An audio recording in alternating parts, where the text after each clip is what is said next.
You can't tell the history of the Northwoods without including the railroad. When trains came through, so did the towns. Our local historian Carrie Bladorn met with me explaining how locomotives shaped Oneida County. When Carrie Bladorn isn't connecting historical dots for us, he's tending to the Pioneer Park Historical Complex in Rhinelander, which includes the Northwoods Railroad Museum.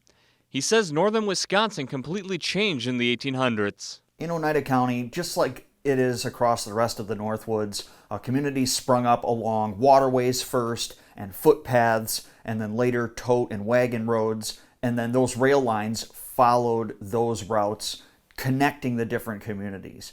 Those communities were created for the booming logging industry.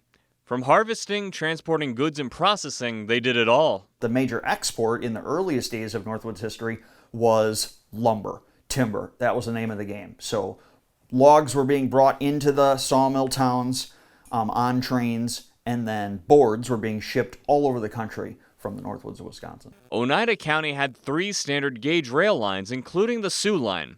They also had a narrow gauge line known as the Robbins Railroad. Rhinelander was the first major non-indigenous settlement to pop up along the railroad in modern-day Oneida County.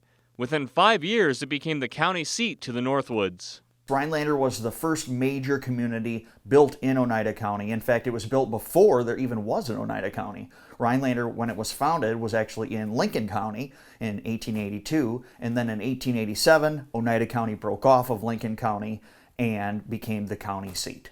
With the expansion of roads and improvement of automobiles throughout the 20th century, the railroads began to be phased out.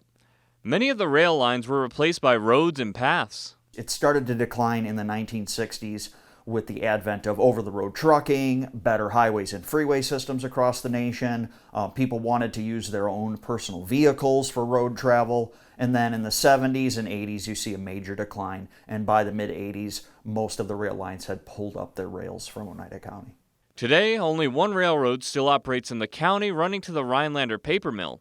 It used to be part of the Sioux Line, but it's now owned by a Canadian company called Watco.